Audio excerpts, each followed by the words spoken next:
Hello and welcome. आज मैं आपके लिए लेकर आया हूँ एस्टिमेट्स इन इंडियन रेलवेज। भारतीय रेलवे में जब भी कोई काम किया जाता है तो नेचुरली ज़रूरी है कि उससे पहले उसका कोई एस्टिमेट प्रिपेयर किया जाए, यानी अनुमान बनाया जाए कि कितने पैसे उस प्रोजेक्ट में लगने की संभावना है या उस कार्य में कितना खर्चा होने की संभावना है। तो उस सभी चीज़ों को पता लगाने के लिए हम रेलवेज में एस्टिमेट्स बनाते हैं और Indian railway engineering code chapter 7 से यह गवर्न होता है। मैं माई सेल्फ राशिद अशरफ कादरी, ज़रा सा सॉल्यूशन से ट्रैक ऑफ लर्निंग। मैं आपके लिए लगातार वीडियो लाता रहता हूँ। इसी सीरीज़ में आज हम देखेंगे एस्टीमेट। सबसे पहले हम समझने का प्रयास करेंगे कि एस्टीमेट एक्चुअल में है क्या। एस्टीमेट एक डिटेल स्टेटमेंट है जिसमें जो है क्या कहते हैं, किसी भी कार्य जो है उसमें लगने क्या क्या कार्य होना है, क्या मटेरियल उसमें ज़रूरत होगी, किस तरह की लागतें या लेबर वगैरह उसमें खर्चा होने की संभावना है पर्टिकुलर उस रेलवे प्रोजेक्ट के लिए, वो सारी चीज़ों का उसमें एक डिटेल स्टेटमेंट होता है ये। इसका पर्पस क्या है? इसका पर्पस ये है कि एस्टिमेट से जो है क्या कहते हैं, हमें बजट की प्लानिंग में मदद मिलती है। हमें फाइनेंशियल रिसोर्सेज की जो ज़रूरत होगी उस रेलवे प्रोजेक्ट को पूरा करने में, उसकी आवश्यकता का पता लगता है। इसके अलावा जो है क्या कहते हैं, हमें उस पर्टिकुलर प्रोजेक्ट या उस पर्टिकुलर वर्क को पे जो होने वाला फाइनेंशियल इम्प्लीकेशंस है उसकी जानकारी होने की वजह से हम उसको फाइनेंशियली जस्टिफाई है या नहीं है वो काम, इसका पता लगा सकते हैं। इसका पर्पस इसलिए एस्टिमेट का बनाया जाता है। क्यों और कैसे एस्टिमेट बनाए जाते हैं? अ, सबसे पहले तो यह है कि हम क्यों बना रहे हैं एक्सपेंडिचर असेसमेंट के लिए, कि हमें ये पता चल जाए कि किसी भी कार्य को पूरा करने के लिए लगभग कितना खर्चा होने की संभावना है। अ, उसमें जो पूंजी लगने वाली है यानी फाइनेंशियल जस्टिफिकेशन उसका होना चाहिए कि क्या क्योंकि जितना भी हम खर्चा करने जा रहे होते हैं वो सभी खर्चा सामान्य जो पब्लिक है उसके टैक्स से चुकाया जाता है। तो इसलिए हमें उसका जस्टिफिकेशन हमारे पास होना चाहिए कि हम वो जो वर्क करने जा रहे हैं वो फाइनेंशियली जस्टिफाइड हो, यानी उस मीट को पूरा करता हो जो वित्तीय हम उसमें खर्चा करने जा रहे हैं। ऑप्टेन सेक्शन, किसी भी कार्य की जो है स्वीकृति प्राप्त करने के लिए कॉम्पिटेंट अथॉरिटी से जो भी उस खर्चे को करने के लिए अधिकृत हैं उसकी स्वीकृति प्राप्त करने के लिए भी हम एस्टिमेट बनाते हैं ताकि उस प्रोजेक्ट को सैंक्शन करवाया जा सके और उसकी स्वीकृति ली जा सके। किस किस तरह के कार्यों के लिए एस्टिमेट बनाने की आवश्यकता होती है? इसके अलावा जब हम जैसे एस्टिमेट का हमने पर्पस समझा, एस्टिमेट किस किस कार्यों के लिए, कोई भी न्यू वर्क हो, जैसे कोई कंस्ट्रक्शन हो, कोई नया काम कंस्ट्रक्ट करना हो, कोई नया सेट खरीदना हो। इसके अलावा रेवेन्यू से रिलेटेड कोई रिन्यूअल और रिप्लेसमेंट के कार्य हों तो उसमें जो अगर 2 लाख रुपए ज़्यादा ही कार्य हैं तो भी एस्टिमेट बनाना हो। कोई टेम्पररी एंड एक्सपेरिमेंटल वर्क्स हो तो उसमें, कोई रिन्यूअल और रिप्लेसमेंट का वर्क हो, जैसे हमारा पुराना ट्रैक हो गया है उसको हमें रिप्लेस करना है, कोई पुराना असेट हो गया उसको हमें रिप्लेस करना है। इस टाइप के जो है क्या कहते हैं, इसके अलावा क्वार्टर्स एट्सेट्रा जो है उसके लिए हम एस्टिमेट बनाते हैं जिनको हमें डीआरएफ से या डेवलपमेंट फंड से या रेलवे सेफ्टी फंड या किसी और अन्य फंड से किया जाना हो। इसके अलावा स्क्रैपिंग के लिए, यानी किसी से सामान को हमारा जो पुराना हो चुका है अबंडन मटेरियल है उसके स्क्रैप करने के लिए, डिसमेंटलमेंट के लिए, अबंडनमेंट के लिए भी हम उस असेट्स या वर्क्स के लिए हम एस्टिमेट बनाते हैं। इसके अलावा बैलेस्ट रिन्यूअल्स के लिए, कि हमें जो ट्रैक पे बैलेस्ट को रिन्यू करना होता है, बदलते रहना पड़ता है लगातार बैलेस्ट को ज़रूरत के आधार पर, तो उसके लिए हम एस्टिमेट बनाते हैं। यानी बैलेस्ट को परचेज करने के लिए भी हम एस्टिमेट बनाते हैं। अब हमें ये देखा कि एस्टिमेट हम क्यों बनाते हैं, क्या किस किस कार्यों के लिए बनाते हैं, लेकिन कुछ कार्य के ऐसे हो सकते हैं जो एस्टिमेट हमें बनाने की आवश्यकता ही ना हो।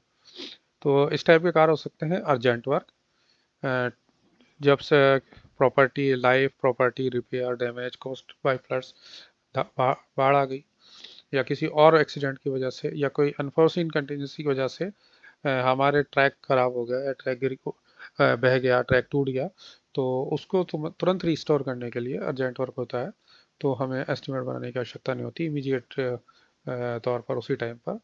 कोई स्मॉल स्केल वर्क्स होते हैं जो छोटे छोटे न्यू माइनर वर्क, छोटे छोटे 50,000 के, यानी रिन्यूअल रिप्लेसमेंट के अगर 2 लाख तक के वर्क हो तो उनके लिए भी, या रिकंडीशनिंग के कॉस्टिंग के अगर 1 लाख से कम के वर्क हो तो उनमें भी हमें एस्टिमेट बनाने की आवश्यकता नहीं होती है। अब हम एस्टिमेट तो बना रहे हैं तो एस्टीमेट कितने प्रकार के होते हैं, किस किस तरह का एस्टीमेट, रेलवे में कई प्रकार के एस्टीमेट बनाए जाते हैं कार्य के हिसाब से, ज़रूरत के हिसाब से, आवश्यकता के हिसाब से। जैसे सबसे पहले हम बनाते हैं एब्स्ट्रैक्ट एस्टीमेट। जब भी हमें कोई प्रोजेक्ट या कोई कार्य करना होता है तो उसका हम एब्स्ट्रैक्ट एस्टीमेट बनाते हैं। An abstract estimate is prepare to give the competent authority clear idea of the probable expenditure, कि लगभग कितना खर्चा होने का अनुमान है उस पर्टिकुलर प्रोजेक्ट में, जो भी फाइनेंशियल प्रोस्पेक्ट्स को पता चल जाए, जो भी उसको सैंक्शन करने वाली प्रशासनिक सहमति देने वाले कोई भी जो भी अधिकृत है अधिकारी, उसको पता चल जाए। हम ये इसलिए बना रहे हैं कि ताकि किसी भी कार्य की प्रशासनिक सहमति ली जा सके, यानी वो जो कॉम्पिटेंट अथॉरिटी है वो उसको थॉरली एग्जामिन कर ले, उसकी नेसेसिटी को, उसकी यूटिलिटी को और उसकी फाइनेंशियल वायबिलिटी को किसी भी प्रोजेक्ट की, ताकि उसको ये अगर उसको लगता हो कि ये कार्य कराने की आवश्यकता नहीं है तो जो डिटेल एस्टिमेट में लगने वाला समय है उससे बचा जा सके। इसके की कंपोनेंट्स क्या क्या होते हैं, इसमें ब्रीफ रिपोर्ट होती है जस्टिफिकेशन वर्क की। इसके अलावा इसमें कोई फंड्स जो रिक्वायर्ड होते हैं करंट फाइनेंशियल ईयर में, या किस स्थिति तक या कितने रिक्वायर होंगे वो। इसके अलावा सब डिवाइड कॉस्ट होती है under main heads, sub heads और specific items to indicate the nature of the expenditure. और अलोकेशन कहाँ से होगा, पैसा कहाँ से लिया जा सकता है, कैपिटल, डीआरएफ, डीएफ या किसी और अदर फंडिंग एंड से। इसके ये हमारे रेलवेज में ये सभी जितने भी एब्स्ट्रैक्ट एस्टीमेट प्रोजेक्ट्स के लिए हैं वो आईआरपीएसएम या Indian railway project sanction and management पर बनाए जाते हैं, जिससे कि प्रशासनिक सहमति उस पर प्राप्त की जाती है। उसमें सभी अगर आप लोग उसको देखा हो आईआरपीएसएम को, तो आप उसमें पाएंगे कि उसमें सभी चीज़ें ये मौजूद होती हैं कि कौन सा साल है, किस तरह का कार्य किया जाना है, उसका जस्टिफिकेशन क्या होगा, उसमें खर्चा कितने होने की संभावना है, उसमें फंड कैसा होगा, उसकी प्रायोरिटी क्या होगी, लाइक दैट। फिर आता है डिटेल एस्टिमेट। जब किसी कार्य की कोई कार्य ऐसा हुआ कि जिसकी एब्स्ट्रैक्ट एस्टिमेट बनाया, उसकी प्रशासनिक सहमति मिल गई, यानी अप्रूवल मिल गई है, तो अब हम उसके लिए डिटेल एस्टिमेट बनाते हैं। डिटेल एस्टिमेट जो प्रिपेयर करते हैं उसका जो मकसद होता है कि जो एब्स्ट्रैक्ट एस्टिमेट पे हमें एडमिनिस्ट्रेटिव अप्रूवल मिली थी उसकी जो है कॉम्पिटेंट अथॉरिटी से टेक्निकल सैंक्शन हम ले सकें। टेक्निकल सैंक्शन से पता चलती जो होती है वो ये इंश्योर करती है कि स्कीम की डिटेल्स क्या होंगी, क्या वो सेटिस्फैक्ट्री हैं जो एस्टिमेट बनाए गए हैं, जो मेथड एग्जीक्यूशन का होगा उस वर्क का वो सही तरीके सही है, और जो डाटाज लिए गए हैं वो रीजनेबल है और एक्यूरेट है। इसमें क्या क्या कंपोनेंट्स होते हैं, इसमें एक statement of detail estimate cost का होता है, जिसमें सारे आइटम जो भी वर्क से रिलेटेड होते हैं वो, या जो स्टोर से रिलेटेड होते हैं जिनको परचेज करना होता है वो, उनका बंटवारा दिखाया जाता है। इसमें एक आउटर शीट होती है जिसको हम टॉप शीट भी बोलते हैं नॉर्मल केसेस में, उस पर जो है क्या कहते हैं एब्स्ट्रैक्ट कॉस्ट लिखी होती है, रिपोर्ट फाइनेंशियल, इसके अलावा फाइनेंशियल जस्टिफिकेशन दिया जाता है और अलोकेशंस हेड वगैरह जो है टॉप शीट पर दिए जाते हैं। फिर आता है सप्लीमेंट्री एस्टीमेट। हमने एब्स्ट्रैक्ट एस्टीमेट को देखा कि एडमिनिस्ट्रेटिव अप्रूवल के लिए, डिटेल एस्टीमेट हमने समझा कि उसकी किसी भी टेक्निकल सैंक्शन प्राप्त करने के लिए। अब आता है सप्लीमेंट्री। कोई ऐसा कार्य था जो डिटेल एस्टीमेट का हिस्सा तो होना चाहिए था, परंतु किसी वजह से वो रह गया, भूल गए, भूलवश रह गए, या कोई ऐसा कि जिसके लिए टेक्निकल सैंक्शन तो हमें मिल गई थी ऑलरेडी एस्टीमेट, बट लेकिन वो रह गया था, छूट गया था, उसके लिए हम सप्लीमेंट्री एस्टीमेट बनाते हैं। सप्लीमेंट्री एस्टीमेट जो होता है वो भी डिटेल एस्टीमेट के सेम फॉर्मेट में बनाया जाता है, और जब वो सैंक्शन हो जाता है तो वो भी मेन एस्टीमेट का ही पार्ट बन जाता है सभी पर्पसेस के लिए। सप्लीमेंट्री एस्टीमेट लगभग काफ़ी कम बनाए जाते हैं इंडियन रेलवेज में, लेकिन आवश्यकता पड़ने पे कंस्ट्रक्शन वगैरह में सप्लीमेंट्री एस्टीमेट बनाए जाते हैं जहाँ बड़े प्रोजेक्ट्स होते हैं उनमें। फिर आता है इसके बाद रिवाइज एस्टीमेट। रिवाइज एस्टीमेट और सप्लीमेंट्री एस्टीमेट में डिफरेंस ये है कि जब कोई काम एग्जीक्यूट हो रहा हो और एग्जीक्यूशन के दौरान ये पता चले कि है खर्चा अधिक होने की संभावना है या कम होने की संभावना है, खर्चा बढ़ सकता है, एडिशनल किसी आइटम्स की रिक्वायरमेंट है जो हमने अनुमान लगाया था उस अनुमानित मात्रा से अधिक मात्रा लगने की संभावना है, या कुछ एडिशनल आइटम लगने की संभावना है, तो हम रिवाइज एस्टीमेट बनाते हैं। सप्लीमेंट्री जब बनाते हैं जब कोई पर्टिकुलर वर्क छूट जाता है तो सप्लीमेंट्री एस्टीमेट बनाया जाता है, लेकिन रिवाइज एस्टीमेट कार्य के दौरान कॉस्ट जो बढ़ रही होती है, रिक्वायरमेंट के दौरान अगर बढ़ जाती है कोई कार्य के दौरान उसी पर्टिकुलर स्कोप ऑफ वर्क में, तो हम रिवाइज एस्टीमेट बनाते हैं। इसके इसका भी उद्देश्य जो होता है वो बिल्कुल वही से होता है, और इसको बनाने का तरीका भी डिटेल एस्टीमेट जो होता है उसी डिटेल एस्टीमेट को हम दोबारा से रिवाइज करते हैं। इसको हम जो है एब्स्ट्रैक्ट एस्टीमेट से बाकायदा कंपेयर करते हुए बनाते हैं, ताकि हमें पता चल सके कि एब्स्ट्रैक्ट एस्टीमेट और रिवाइज एस्टीमेट में या डिटेल एस्टीमेट्स में कुल टोटल कितना अंतर आने की संभावना है। इसमें भी बिल्कुल वही डिटेल तरीके से बनाया जाता है। इसमें भी जो है क्या कहते हैं टॉप शीट बनाई जाती है, और इसको भी उसी तरीके से टेक्निकल सेंक्शन करा जाता है, और सेम कॉम्पिटेंट अथॉरिटीज की टेक्निकल सैंक्शनिंग अथॉरिटी भी होती है। या ये कार्य के दौरान कितनी बार भी इसको रिवाइज किया जा सकता है। बड़े प्रोजेक्ट होते हैं उनमें तो कई बार रिवाइज एस्टीमेट बनाए जाते हैं लगातार। ये तो नॉर्मल वे में हमने जो पढ़े, ये जो छोटे प्रोजेक्ट्स होते हैं जैसे रिप्लेसमेंट ऑफ बैलास्ट का प्रोजेक्ट हुआ, ट्रैक रिन्यूअल्स के प्रोजेक्ट हुए, है ना, क्या कहते हैं ट्रैक फास्टनिंग वाले स्लीपर रिन्यूअल के प्रोजेक्ट हुए। इसके अलावा जो है क्या कहते हैं कंप्लीट ट्रैक रिन्यूअल के प्रोजेक्ट हो सकते हैं। इसके अलावा क्वार्टर्स बनाना है, कोई अदर बिल्डिंग बनाना है, कहीं ऑफिसेज बनाना है, कुछ शेड्स बनाना है, स्टेशन डेवलपमेंट के कार्य करना है, लाइक दैट। इस टाइप के जो वर्क होते हैं ये सभी ज़्यादातर कार्य जो है क्या कहते हैं डिवीज़नों द्वारा, मंडल द्वारा किए जाते हैं। तो उनके लिए हमने जो अभी एस्टीमेट पढ़े वो उनके उनमें बनाए जाते हैं। परंतु इसके अलावा जो है क्या कहते हैं जो हमारे बड़े प्रोजेक्ट होते हैं, जैसे नई लाइन डालना, इसके अलावा कोई डबलिंग प्रोजेक्ट, रेलवे इलेक्ट्रिफिकेशन, बड़ी एसएनटी परियोजना है जो सिग्नल एंड टेलीकम्युनिकेशन के पूरा सिस्टम पर चेंज करना है, लाइक दैट। इसके अलावा कोई बड़े स्टेशन डेवलपमेंट का कार्य हो, जैसे अभी फिलहाल अमृत स्टेशन स्कीम में चल रहे हैं बड़े 300-400 करोड़ के कार्य। इसी तरीके से कोई नए स्टेशन बनाना हो, या नंबर ऑफ आरयूबी और आरओबीज बनाने हो, तो इन सच टाइप ऑफ केसेस में ये काम जो है क्या कहते हैं उसके लिए जो बड़े प्रोजेक्ट बनाए जाते हैं तो उसको हम कहते हैं, उसके लिए जो सबसे पहले एस्टीमेट बनाया जाता है वो होता है प्रोजेक्ट एब्स्ट्रैक्ट एस्टीमेट। ये रेलवे बोर्ड की अप्रूवल होती है इसमें, और इसमें क्या होता है कि वही इंजीनियरिंग सर्वे रिपोर्ट लगेगी, क्योंकि ये बड़े हैं तो ऑन द बेसिस ऑफ सर्वे बनाए जाते हैं ये। इसमें एक नरेटिव रिपोर्ट होती है जो उस पर्टिकुलर एक्सपेंडिचर्स किए जाने वाले आइटम्स हैं उनके बारे में बताता है, उसके सैलिएंट फीचर्स को एक्सप्लेन करता है। इसके अलावा अदर डिटेल एस्टीमेट भी इसके साथ छोटे लगाए जाते हैं अंडर वेरियस हेड्स में। फिर आता है construction estimate, detail estimate of all works in project collectively known as construction estimate. जब भी कोई बड़े प्रोजेक्ट होते हैं, जैसे कोई डबलिंग का प्रोजेक्ट है, तो डबलिंग प्रोजेक्ट जब भी हम बनाएंगे तो नेचुरली बात है कि उसमें लैंड एक्विजिशन शामिल हो सकती है, उसमें नए स्टेशन डेवलपमेंट के काम शामिल, नए स्टेशन बिल्डिंग के काम शामिल हो सकते हैं, उसमें नई प्लेटफॉर्म डेवलपमेंट के काम शामिल होंगे। तो नेचुरली बात है कि उसकी वजह से सिग्नलिंग वर्क भी होने वाला होगा, ज़रूरी होगा, आवश्यक उस लाइन के लिए। इसके अलावा जो है क्या कहते हैं वहाँ पर इलेक्ट्रिक के वर्क भी काफ़ी सारे होंगे।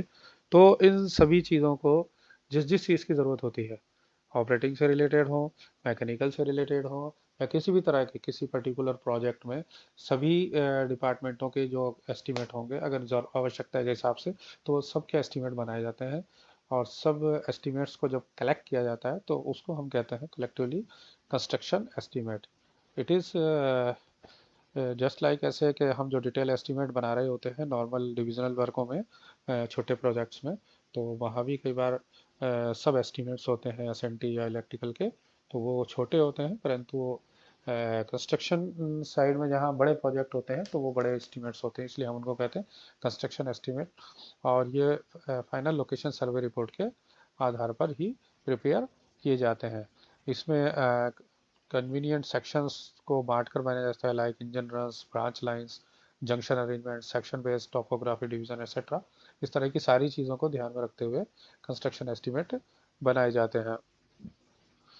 वर्क में commences by preparing part estimate, sub work preparation of construction estimate for whole projects.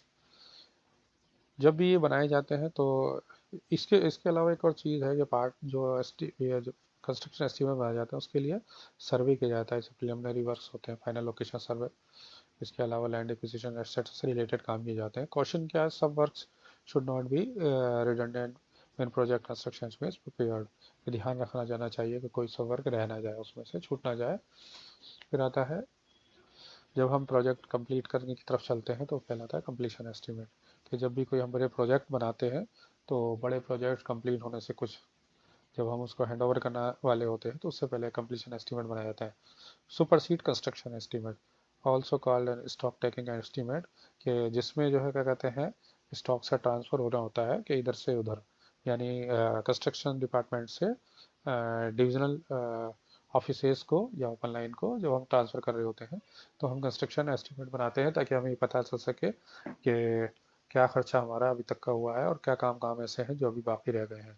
ये जो है टेबुलर फॉर्म में बनाया जाता है। ये डिटेल्ड फाइनेंशियल इंफॉर्मेशन होती है, जो भी अब तक हमने खर्चा किया जाता है। एक्सपेंसेस एक्सेस जो होते हैं या सेविंग जो होती है, जो भी सर्टेन थ्रेशोल्ड हमने रखा था तो उसका एक्सप्लेनेशन दिया जाता है उसमें, ब्रीफ एक्सप्लेनेशन। ये कब बनाए जाते हैं, ये कोई भी जब है ना क्या कहते हैं, कोई भी one of the first 3 financial year after the date of opening, कोई भी लाइन जब खुलती है, ओपनिंग के लिए खोली जाती है कोई भी लाइन या प्रोजेक्ट चाल, यानी ओपनिंग ऑफ लाइन क्या कहलाती है कि जब उसको ओपन लाइन को हैंड ओवर करके उस पर ट्रायल चला दी जाती है, उसको कहते हैं ओपनिंग ऑफ लाइन। जब लाइन ओपन के लिए कोई खोली जाती है तो उसके जो है क्या कहते हैं 3 फाइनेंशियल हाफ ईयर्स के बाद इसको बनाया जाता है मिनिमम, यानी 18 महीने के अंदर अंदर इसको बनाना होता है। कंप्लीशन एस्टीमेट इस तरीके से बनाया जाता है, इसमें क्या क्या दिखाया जाएगा कि अमाउंट ऑफ सैंक्शन एस्टीमेट दिखाया जाएगा, actual expenditure as on date बताया जाएगा, इसके अलावा कमिटमेंट क्या थे उस डेट तक के वो इसमें बताए जाएंगे, इसके अलावा फर्दर आउटले की क्या आवश्यकता होगी, यानी फर्दर क्या ज़रूरत पड़ेगी तो वो इसमें बताया जाता है। तो इसमें टोटल एस्टीमेट कॉस्ट हो जाती है, actual expenditure as on date, commitment as on the date और एंटीसिपेट फर्दर आउटले मिला के। तो ये और इसके अलावा जो डिफरेंसेस होते हैं, यानी सेंक्शन एस्टीमेट और इसका टोटल एस्टीमेटेड कॉस्ट का, उसको दिखाया जाता है। अब हमने एस्टीमेट तो बना लिया, एस्टीमेट जो बनाए जाते हैं वो एग्जीक्यूटिव डिपार्टमेंट के द्वारा बनाया जाता है। तो नेचुरली आवश्यकता है कि उनको जो है फाइनेंशियल डिपार्टमेंट उनकी स्क्रूटनी करे और ये देखने का प्रयास करे कि क्या वो फाइनेंशियली वायबल है, जस्टिफाइड है, और जिन चीज़ों की आवश्यकता है कि वो समझ उसमें ली गई है या नहीं ली गई है, यानी प्रॉपर एडमिनिस्ट्रेटिव अप्रूवल है उसकी या नहीं है, कॉम्पिटेंट अथॉरिटी कौन होगी उसकी, उसके लिए एलोकेशंस क्या होंगे, तो उसके लिए हम वेरिफिकेशन किया जाता है, यानी important face capital part of control of expenditure, इसलिए regular check performed by the account officer on all estimate before sanctioning by competent authority to avoid irregular expenditure, कोई अनियमित खर्चा ना हो जाए, इसलिए estimates का वेरिफिकेशन की आवश्यकता होती है। जब अकाउंट्स कोई भी एस्टिमेट वेरीफाई करता है तो एस्टिमेट वेरिफिकेशन से पहले उसको कुछ जांच करनी होती है बेसिकली। तो वो जो जांच के जो कुछ मुख्य बिंदु हैं वो मैं यहाँ पर एक्सप्लेन कर रहा हूँ कि मेन पॉइंट्स क्या होते हैं। प्रोपराइटी ऑफ एक्सपेंडिचर, सबसे पहले तो प्रोपराइटी ऑफ एक्सपेंडिचर होता है, यानी खर्चे का औचित्य क्या है वो हमें पता होना चाहिए, क्या मानकों पे खरा उतरता है वित्तीय औचित्य या नहीं उतरता है। इसके अलावा incidence and classification of charges, यानी खर्चों का बंटवारा प्रॉपरली क्लासीफाई किया गया, दिखाया गया है कि उसका अलोकेशन वगैरह क्या होगा। इसके अलावा budget provision in current year, क्या दिए गए जिस साल में बनाया जा रहा है उस साल में उसके लिए बजट अवेलेबल है या नहीं है, फ्री फ्रॉम एरर्स है, यानी कोई गलतियां तो नहीं की गई, टोटल मिस्टेक्स हो सकती हैं, कोई जस्टिफिकेशन नहीं दिया गया, कोई गलत चीज़ ले ली गई हो, लाइक दैट। तो इस तरह की चीज़ों से जो है क्या कहते हैं फ्री होना चाहिए। इसके अलावा कम्पिटेंसी ऑफ सैंक्शन, यानी उसके स्वीकृत करने वाला अधिकारी कौन होगा, ये उसमें देखा जाता है, यानी इस चीज़ को हम वेरीफाई करते हैं। प्रोपराइटी ऑफ एक्सपेंडिचर क्या होता है, legitimacy, ensure expenditure charge to railway is legitimate and proper, proper financial justification दिया गया और फाइनेंशियल कैरेंस ऑफ प्रोपराइटी पर वो खरा उतरता है खर्चा, ये प्रोपराइटी ऑफ एक्सपेंडिचर है। Incident and classification of charges क्या होता है, refers to the incident, source of fund क्या है, और refers the allocation as for finance code volume 2, क्या क्लासिफिकेशन उसका क्या होगा, यानी अलोकेशन क्या होगा। Both should be ensured as per rule in force. जब भी कोई एस्टीमेट सर्टिफाई किया जाएगा अकाउंट ऑफिसर द्वारा तो वो बिल्कुल क्लियरली उसमें मेंशन करेगा इस बात को कि इसके इंसिडेंस और क्लासिफिकेशन को वेट किया गया है। अगर कोई भी अलोकेशन को लेकर डाउट होता है या इंसिडेंस को लेकर डाउट होता है तो उसको क्लियर किया जाना आवश्यक होता है। इसके अलावा ये तो मेन पॉइंट है, इसके अलावा कुछ और पॉइंट भी होते हैं जिनको चेक किया जाना चाहिए, जिनको वेरीफाई किया जाना चाहिए, जिससे कि किसी भी एस्टीमेट को अच्छे से समझा जा सके और उसकी जो है कमियों को दूर किया जा सके। Proper distribution between cash and store, दोनों प्रॉपर डिस्ट्रीब्यूशन दिखाया गया या नहीं दिखाया गया है ना क्या कहते हैं। इसके अलावा इंसिडेंटल एक्सपेंडिचर उसमें लिए गए या नहीं लिए गए हैं, ये credit for railway release material, अगर कोई रिप्लेसमेंट का वर्क है तो सीआरएम लिया गया या नहीं लिया गया है। Abstract allocation of all items का कोई एब्स्ट्रैक्ट बनाया गया या नहीं बनाया गया। Departmental charges, deposit work specially वो लिए गए हैं या नहीं लिए गए हैं। फॉर मैन्युफैक्चरिंग ऑपरेशंस के लिए आउटले और आउटर्न बताया गया या नहीं लिया बताया गया है। इसके अलावा जो क्वार्टर्स वगैरह होते हैं उसमें रेंट स्टेटमेंट बनाया गया या नहीं बनाया गया, कम से कम 6% के हिसाब से। ये सब्सिडरी पॉइंट्स भी देखे जाने होते हैं, ये देखे जाने चाहिए। आप कोई भी जो भी एस्टिमेट जितने भी लोग हैं और जो इनको डील करते हैं तो वो इस बात का ख्याल रखें कि मैन पॉइंट्स और इनको भी देखें। मैन पॉइंट्स के लिए को ईजिली अगर निमोनिक्स के तौर पर याद करना चाहें तो पाईबैक, और सब्सिडरी पॉइंट्स के लिए अगर आप याद करना चाहें तो पिकाडोर। इसका एक इजी याद करने का तरीका निमोनिक्स है इसका। तो ये हम समझ रहे थे कि एस्टीमेट क्या होते हैं और उनको कैसे वेरीफाई किया जाता है, या अकाउंट्स में कैसे जांच उसकी की जाती है और क्या क्या जांच उसकी की जाती है। आपने मेरी वीडियो को देखा उसके लिए थैंक यू। आप मेरे चैनल को सब्सक्राइब करें, ZARASS ज़रा सा सॉल्यूशंस, ट्रैक ऑफ लर्निंग।